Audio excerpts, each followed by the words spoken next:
Greetings. I'm Addie Banks, and welcome to Let's Talk Race Now, where we talk to people from all walks of life, sharing their racial and ethnicity truths. I believe that everybody, regardless of social rank, position in the community, or ethnicity, must be heard if we're going to solve America's race relations issues. So let's talk race now. Today, we are pleased to welcome Mika Chanell, author of Just as the Sky is Blue. Thank you for agreeing to talk with us today. Oh, thank you for having me, Miss Addie. I'm happy to be here. Oh, wonderful. Well, let's just get right into it. Let's talk race now. Mika Chanell was born in California and raised in that state and Idaho. She has 6 siblings. She graduated from Wake Tech University and studied at North Carolina State and UNC Chapel Hill. Where has Mika lived? Besides California and Idaho, she has lived in Washington, D.C. and North Carolina. Her travels have taken her to Italy, Florence, and Rome. Mika is a foodie. She loves to cook and explore the rich flavors of world cuisines.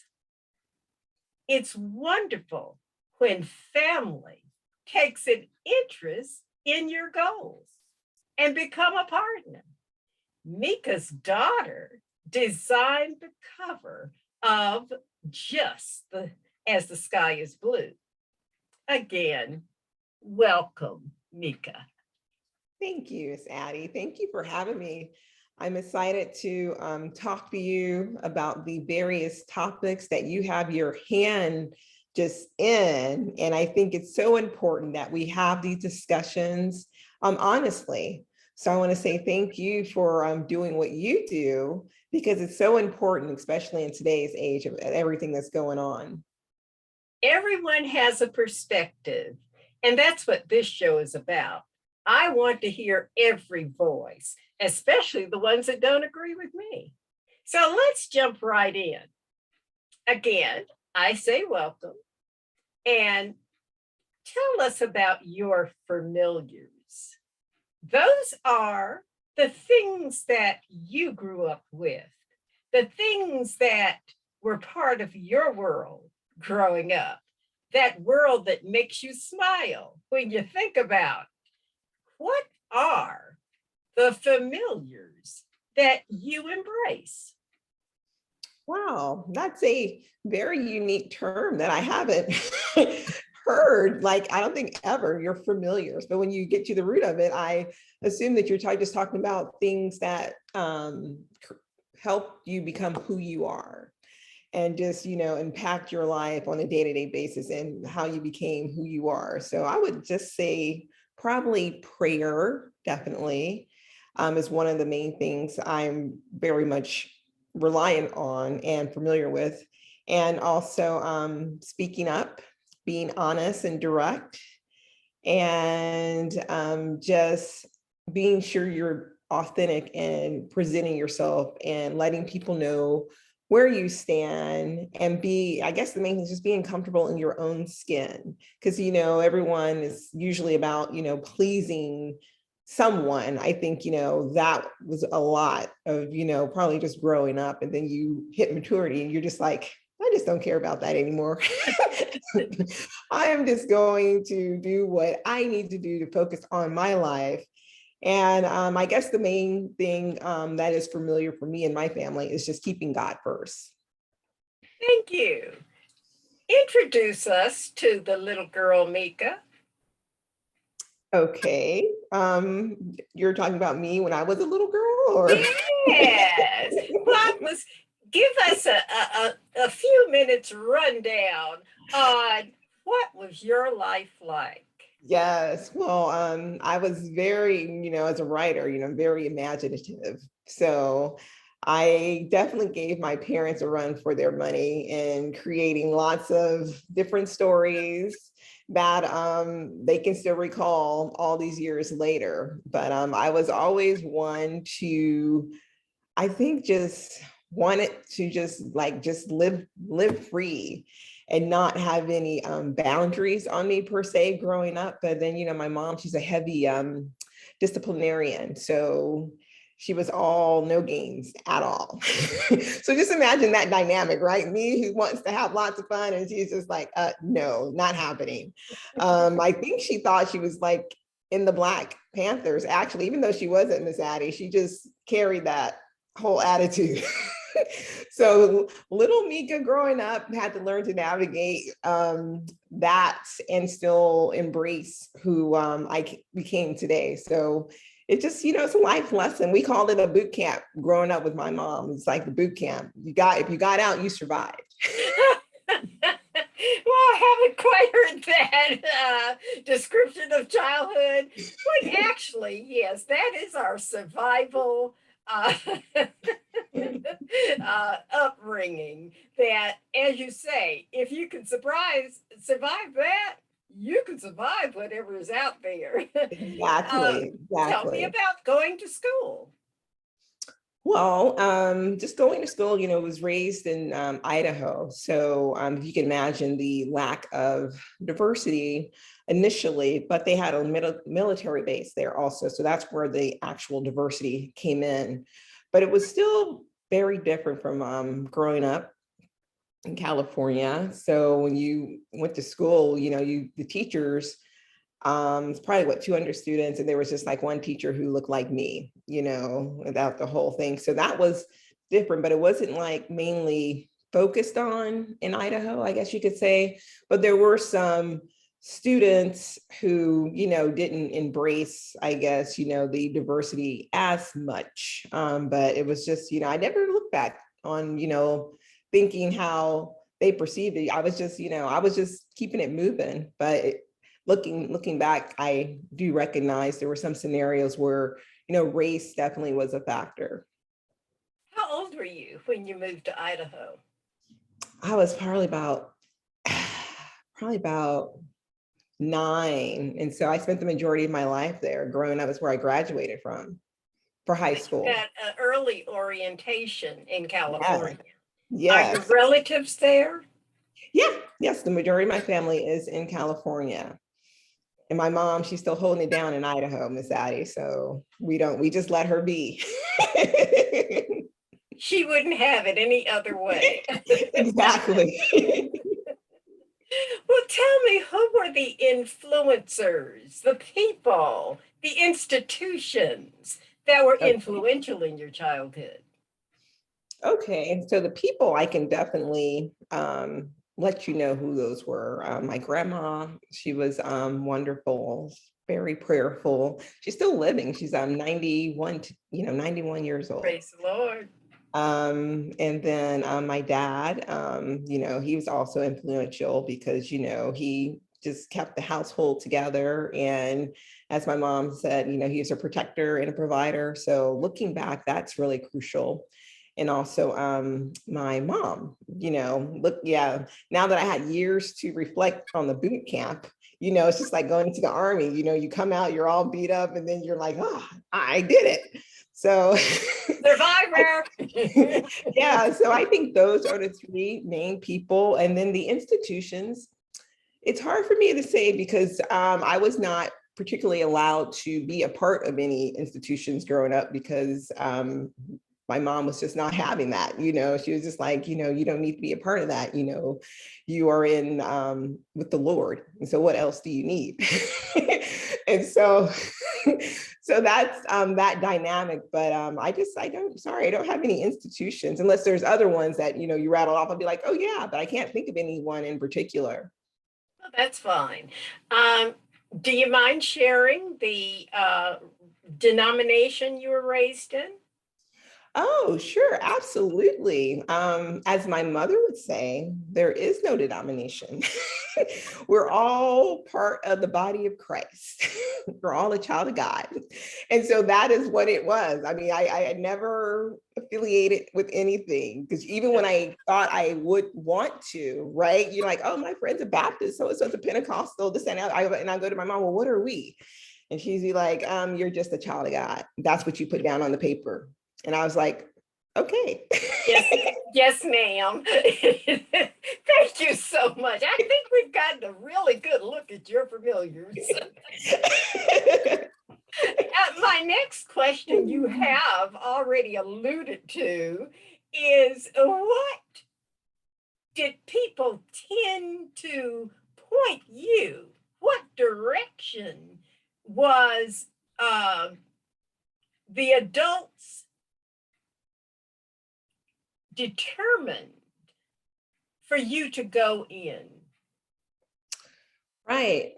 Gosh. Well, when I graduated from Idaho, I came to North Carolina, and my parents, they really did not force me to go in any certain direction. And I wish they did, probably, because then I would probably have more of a structural idea about what I want to do.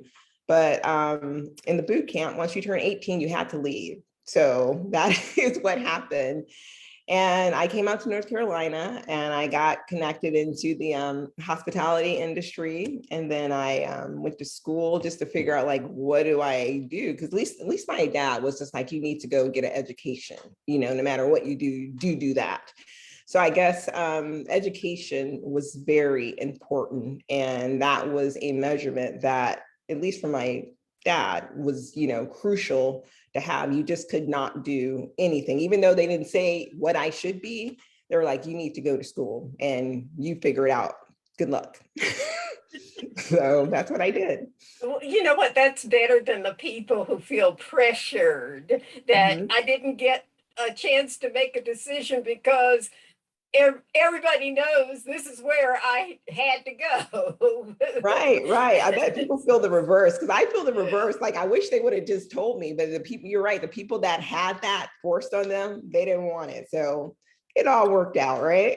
You've raised children, so you know that whatever you didn't experience, that's what you say, well, that's what I should have experienced. Right, And exactly. And I did that, and I think my parents were right. well, let's shift gears just a little bit. Okay. Thinking about the communities that you grew up in, would you assess them as racist and why? Hmm.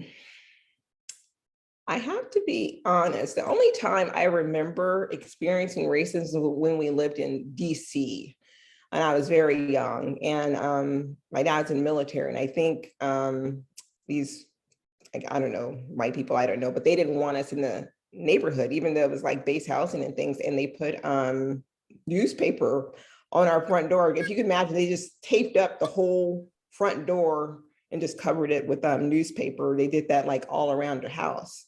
So that was like one of the first times that I had any experience in racism in DC. California, not so much, even though I know it exists. And then Idaho, which maybe I didn't experience it personally, but I did witness some things in school, with the only Black teacher that we had there. I did witness, racism done to her. And she, I guess in Idaho, I don't know what they drink, but she punched the student out. She wasn't having it. He called her a racial epithet and she gave him a right hook. And, that was the end of that. So, A survivor. yes. She graduated from survivor school. Exactly. I was like, wow, I didn't know teachers do that, but okay, she sent a Well, message. generally not, but I Yeah. guess the next person who would approach her didn't want to be knocked out either. The experience in Washington, was that on the military base? Yes, because they had base housing. So yes, it was. That surprises me because I also grew up military. Uh, Mhm. of course, a number of years prior to your experience, Yeah. but I brag about military being the one experience where racism was controlled. Mhm. In my experience, in that era, you can be just as bigoted as you choose. But if you displayed that, then the military personnel would get Oh, yeah. reprimanded, rank reduced, and so it kept um, dependence in line. Right. So that is incredible to hear, but so much has changed in terms of military protocol today. Mhm. I'm sorry to hear that. What about your siblings? Did they experience racism? Well, let me think. Well, I have one sibling who lives in Taiwan, like, and he does experience racism. He experienced it growing up, actually, because in Taiwan, I guess it's more negative to have, like round eyes, for as Americans, that's stands out, and also being Black. So he experienced it a lot growing up, and it was just really, really tough that, he's just not accepted, welcomed in that particular society, which is pretty sad, because you would hate for anyone to go through that. But unfortunately, that is his story. And I think it has left some pretty deep scars as he's grown up. One of the things I try to achieve with this and my writing is understanding ethnic relations. As Black Americans, we are so uh, insulated to Mhm. racism around the world. We sometimes feel that it's only happening to us. But Right. when we look at worldwide ethnic and racial disparities, then we start looking at things other than the color of your skin. We look at your associations, the group you belong to, Right. and what is um, deemed superior and inferior. Don't want to get too far from our conversation, but a lot of that goes on in Africa where people are brown. Right.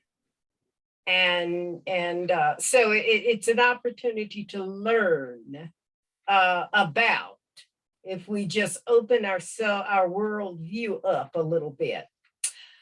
Okay, you have been many places.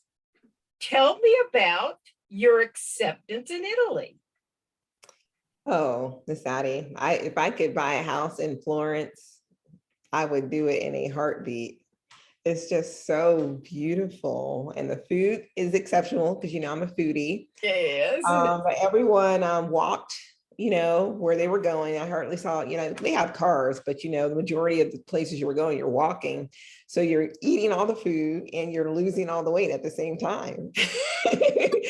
So it's a win-win. But it was very, very beautiful. I mean, the wine, and then we went to Rome and saw the Vatican. I don't know if you've ever been to, it's amazing to see the Vatican because you hear about it, all this other stuff. When I got there, I was just like, this is where all the money is. Vatican City. It's a city. Exactly. Yes. Yes. The Vatican City. And they have all these artifacts from like 2000 years ago. And it's just overwhelming. But I would love to go back to Florence. I mean, Rome was, I guess you can describe Rome as something like, the city, the metro.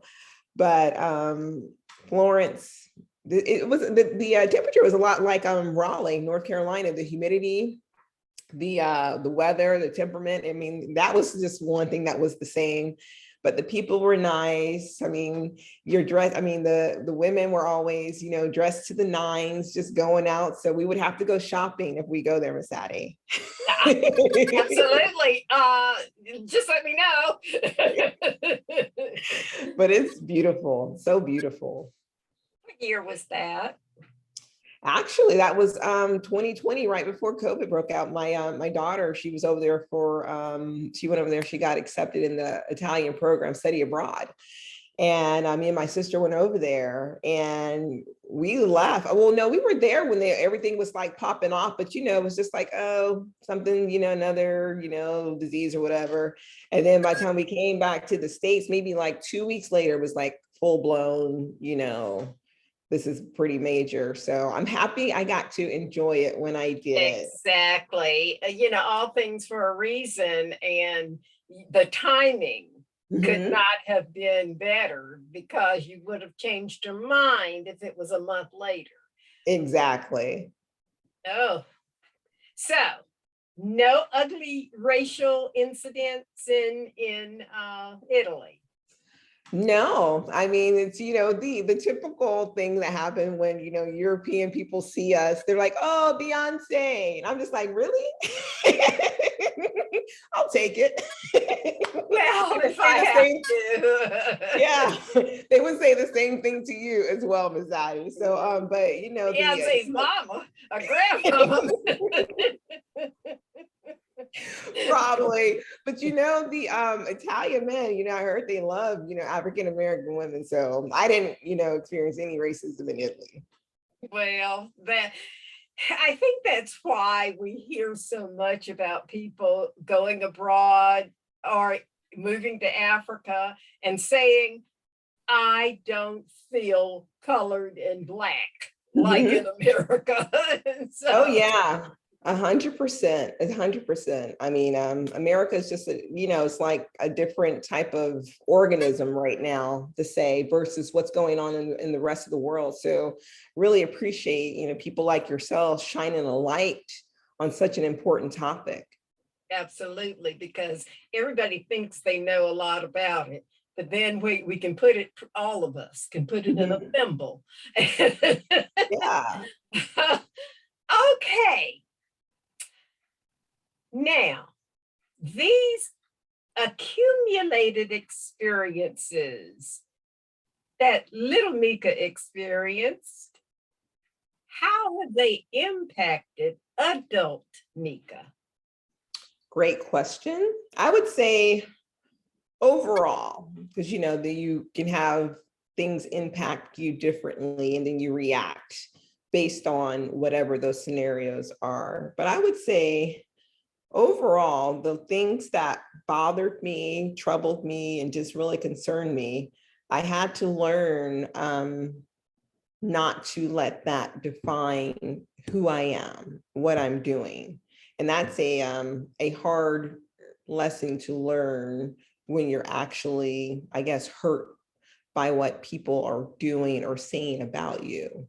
But I think just knowing and reminding yourself of that, because it's not easy to get to that point to say, you know what you did was hurtful, blah, blah, blah. But, I just get to a point in that where we are on a mission and I just can't get bogged down with the small stuff. It's not small, but I just can't spend time on the negativity that you're trying to put on me by doing X, Y, and Z. So I guess the realization of not giving people the power to, inflict any type of mental anguish on me by, by them lacking, knowledge. They're just being ignorant. This sounds more like human relations as opposed to any kind of racial overtone or undertone. Is that what I'm hearing? Yeah, even the racial ones. I'm speaking specifically about, things that happen racially where, people try to put you in a box or just think you're substandard. Absolutely. We run into that, I think, day to day, corporate world, things like that.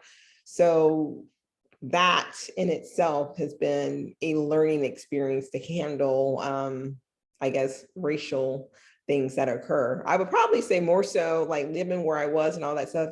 Any type of things that happen racially, probably more so in the corporate world than like in the community from my experience. Well, let's talk about that because we focus on sometimes on our childhood experiences. Mhm. And you have shared that you had a reasonably neutral childhood in terms of race. What has your adult racial bias experiences been? Right. So that's when I was just like, oh, this is what people are like. Because I guess you're in an organization, talking corporate world, and as Black women, from my perspective, it seems like we're always at the bottom of the totem pole. So when things come up regarding pay, promotions, you have to do, we heard it before, twice as much as the work, making sure no one steals your work and still get credit for it. So learning how to navigate or thread that needle in the corporate world is a unique skill. That is when you just don't want to turn into the quote unquote angry Black woman. You have to be a little bit more savvy, in that industry, and just be aware of how people operate and do accordingly. So, I mean, but it's not easy to do. You have to eat a lot, I think in my experience, eat a lot of crow in order to just keep moving up the ladder, as you say. And thank you for sharing that because this is if you get into a room with 10 Black women who have worked in corporate America, they have a similar story.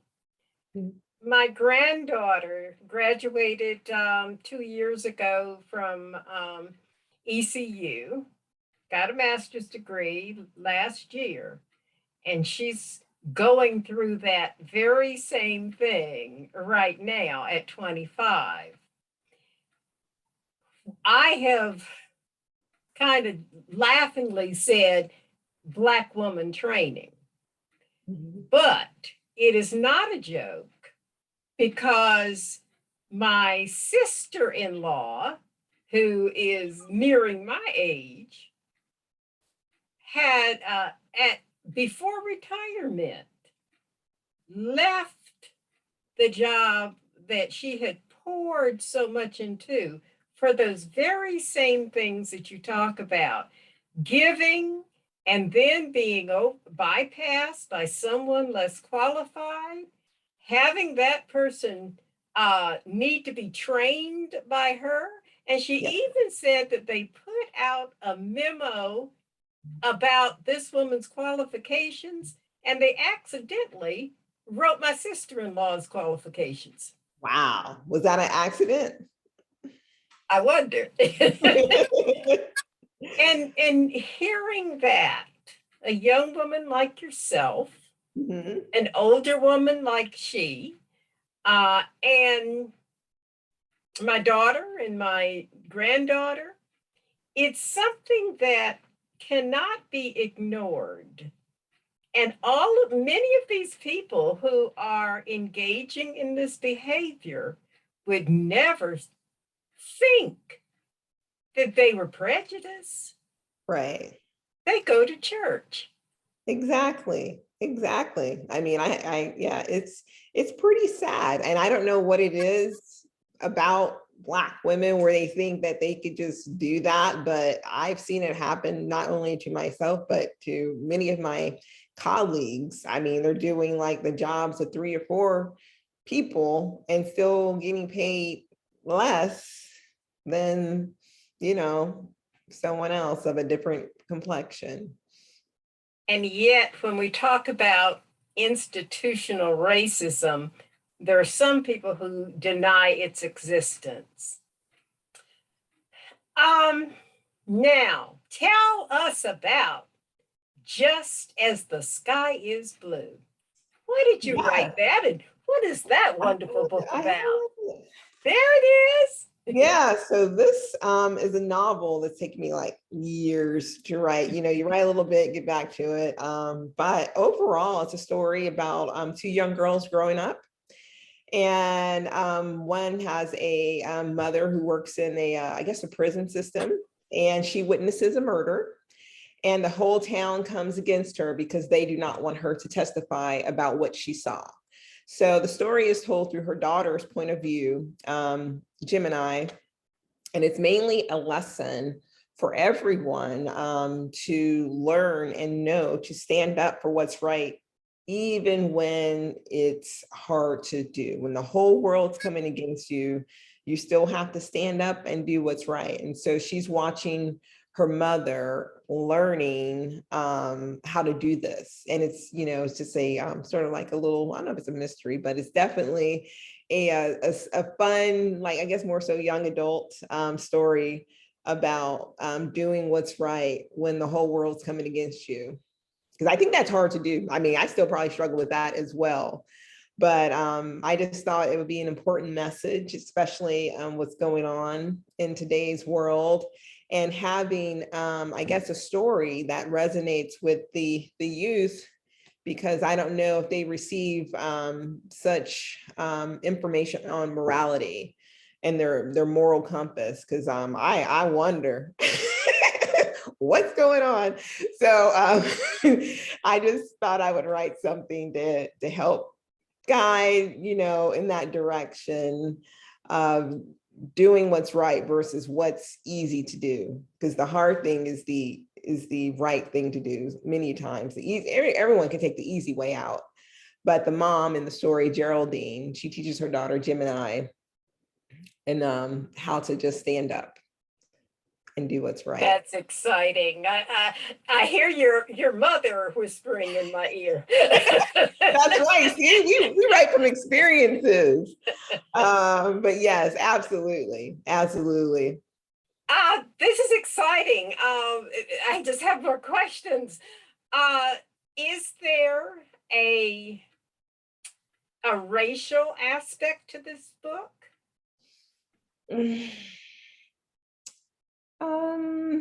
Let me think.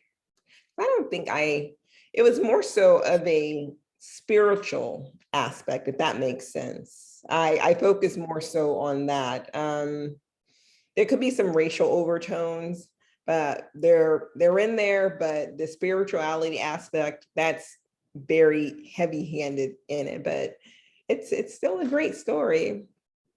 And so necessary, because we can laugh and give each other the look. But Yes. these young social media moral young people out here today, I know. they would not have survived our mother. No way, no how. I mean, I don't know what would have happened, but it's just like, I haven't. What is that? I brought you into this world. I'll take you out. I mean, they'll probably, the youth today, if we were to say that, they'll probably call the police on us, Miss Addie. I got a death threat.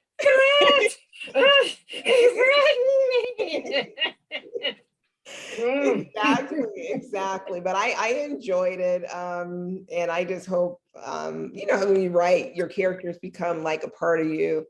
So I hope people will enjoy it as much. It's on, sometimes people don't want to read. It's on Audible if people want to listen to it. And, it's on Amazon. You can do the Kindle or the actual paperback book. Give us the particulars before we leave it, so that people say, I hope she says where I can get it. So yes, I will say it again. It's on audible.com if you want to go there and just download it and listen to it, where you don't want to, flip, because I don't know, many people don't have time to read. So definitely get it on Audible where you can listen to it. And then Kindle, you can download it to whatever tablet you're using, get it quickly, and then you can read it that way. Or if you like the old-fashioned way of actually having a tangible hardback book in your hands, you can order it off on Amazon.com. I will get my Kindle today. Thank you very much.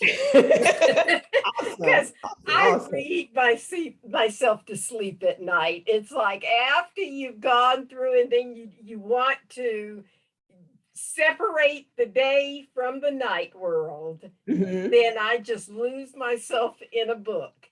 And Yeah. that will be my book tonight. Thank you very much. Oh, thank you, Miss Addie. Thank you. Thank you. Oh, thank you. Okay, let's shift to another area.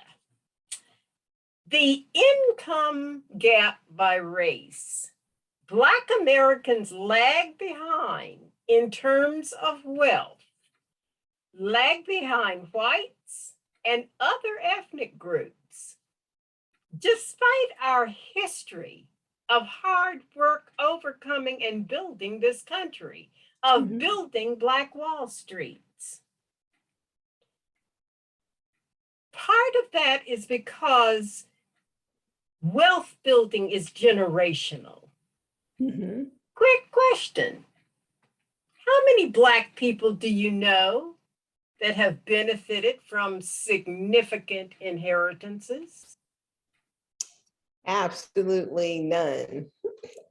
I don't. I'm trying to think. I don't know anyone. I mean, you try to hang around people that you want to be more like, but I don't know of any, but I do have some other friends of different races who have, significantly have inheritance from, their parents just passed down, but I don't know any of my or African American friends who've had the pleasure of that same experience, which is unfortunate. But I hanging around like people like yourself and Jimmy, you guys have exposed me to the importance of generational wealth. And so I'm taking steps right now to make sure I have everything in place so I can like just pass it down to my daughter, So it is a learning tool to use, but unfortunately, many in our community don't do it.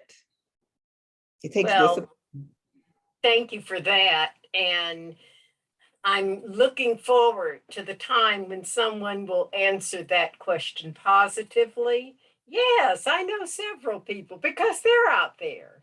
But if you're in an office with 20 employees, you know, average people, many of them have received benefits from their parents or their grandparents, or maybe anticipating an inheritance. Mhm. And we know what they look like. And as you have articulated, we don't know any of those people who are Black. Oh, During the Black Wall Street era, across the country, wealth was accumulated to build many thriving communities. Integration allowed Blacks civil rights and dignity, but impacted support of Black businesses. What are your thoughts on this? well, I think it is very important for not just Black businesses, but all businesses to be able to connect with the African American community to help spread the message of the importance of building wealth and partner with them, right? And just figuring out how can they help leverage that relationship and bring more people into the fold so that they can understand the benefits of hard work, education, and what is actually happening. I think a lot of times people just want to make a quick buck, right? They don't want to put in the time. But if you connect with, like you said, the Black businesses and teach the youth of how it actually works versus just like, oh, I'm going to go in here, make some quick money, then that message can spread. And then we can have more troops on the ground to help build that generational wealth. But until those relationships and partnerships are solidified, it's like an uphill battle. You're already battling the that dynamic. People lack of knowledge, and then you have to battle the external battles of people getting jealous of, Black businesses thriving and being successful. So it's a hard battle, but as we know, you have to keep pressing, keep fighting, and just not give up, and then you'll be able to achieve the goal. But it's not going to be easy, and I think that's a lot of people. They just need to understand it's not going to be easy. You're going to have to fight for your dreams. Overcoming. That has been the buzzword for every generation out of slavery. And it continues, it's just as relevant today. I always ask, do you really believe that humankind can overcome racial and ethnic antagonism? Why? Honestly, I don't think, I'm not a pessimist. I'm not, but I do live in reality. So I would say, unfortunately, no. I would love for the answer to be opposite, but I think you're always going to have people who thrive off hate and negativity. That is just who they are. They don't like seeing other people happy. So you have to learn to understand that those people exist and deal with them appropriately. Because, we can look at the Bible, we can look at history. All throughout time, there's always been some type of division based on race, religion, whatever it is. It's always going to be with us, but that does not define us. So we're just going to keep it moving and just, keep living our lives and just pray and thank the Lord that we are here doing our mission that he, called us to do. Amen. It could not have been said better, because that's something called truth. Absolutely. I also asked my guests to share 5 things that you believe will improve race and ethnic relations. Okay, 5 things. I had some time to think on this, so thank you. I always give people that one. Give me a heads up, and it wasn't like they all came to me like that. It was just like, let me think about this, and then I'll go back a couple days later, and I'll be like, oh yeah. Good. I didn't want to give you like some cheesy answer, but from my perspective, question. Yeah, Pull the same 5 people off the shelf. Exactly. I think what can be done is that 1, love our neighbors as we love ourselves. That can be one thing that we can do. 2, the other person can walk in the other person's shoes to truly understand, their life and what's going on versus, projecting this, racism that they're doing. 3, you can pray for them. Sometimes that's the hardest one for me, Miss Addie. People get on your last nerve. They're just being hateful and spiteful, but we're called to pray for them. So that is one we can love do. and pray. I know, right? But we do it happily, we do it. The other one is to try to have an open dialogue with them. I'm number 4. Yes, this is number 4, to have an open dialogue with the other person, because I think if they truly want to bridge this gap, that you can have an open dialogue, and then somewhere you can like meet in the middle and have a true relationship and just grow from that. But both hearts have to be open in order for that to happen. And then if that is not the case, so we have love each other, walk in their shoes, pray for them, open dialogue. And my last one is just the realization that you can't change anybody, and just do you, and don't let anyone try to deviate you from your path. And you just may have to just pick up yourself, dust yourself off, and keep it moving.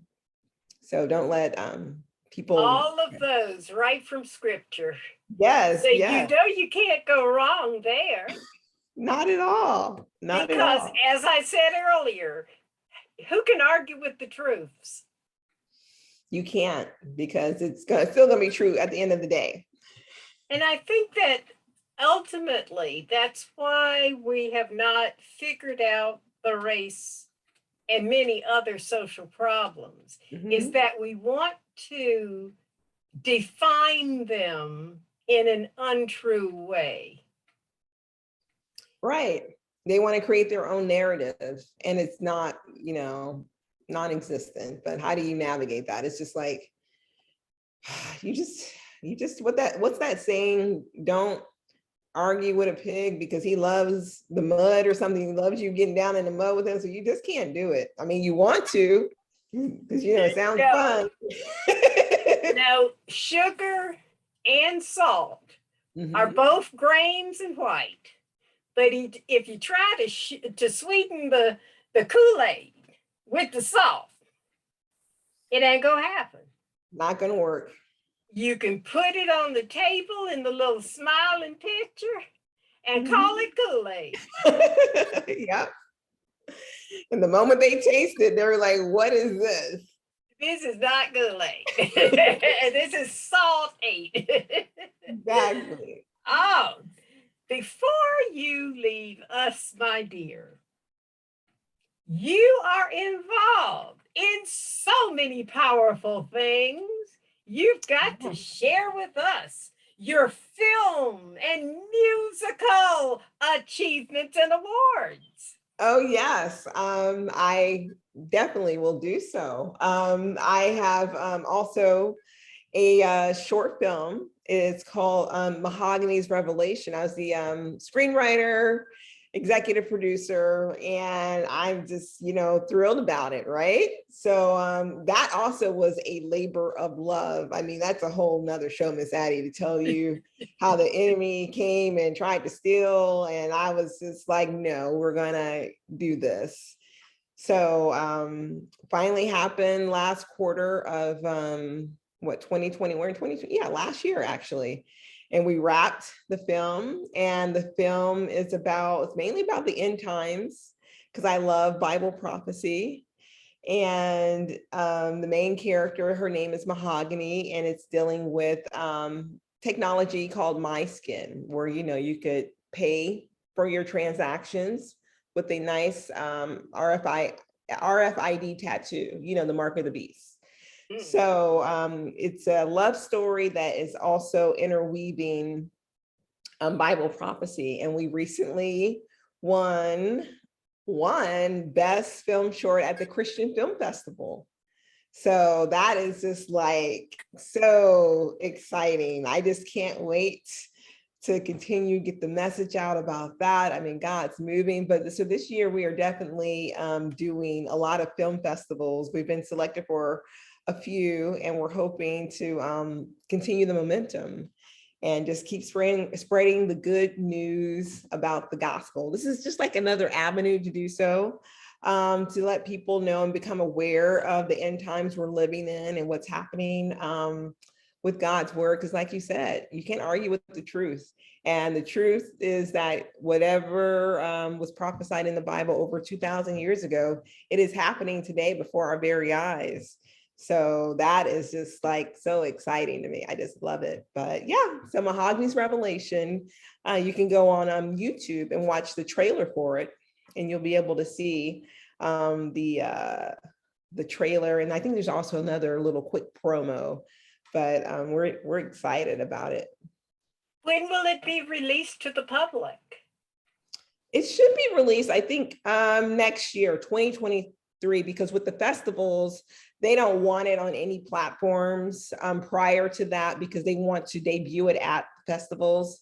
So I have a lot of festivals throughout the entire year of 2022. So once that's done, then I can look into getting it on a platform and letting people view it themselves. And hopefully because it's a film short. It's about what, 28 minutes, and hopefully we can get a full length feature film, because that's the ultimate goal in doing so. So thank you for the congratulations. I mean, once we got the best film short at the Christian Film Festival, it's just like, yes, that's awesome. So please have your viewers check out the trailer on YouTube or Rumble. It's out there so they can check it out. Absolutely. And as I look into your glowing face, the beauty and the brilliance and the light, Oh, well, thank you. you have blessed us as a symbol of what God intends all of us to do, to stand up, be strong, and know who and whose you are. I thank you so much, my dear Mika Chanell. Thank you, Miss Addie. I really appreciate it. And I just want to say thank you to you, and let your viewers know that never give up on their dreams. Don't let anything stop them. I've had like over 1,000 no's, okay? But at the end of the day, you have to trust God, keep believing, and that's pretty much it. You still have to do, faith without works is dead, but you have to just keep going, don't stop. Just say that in your head. Don't stop, keep going. God's got you. So Thank you. And you know what? As you were saying that, I was thinking, listen to your mama. That's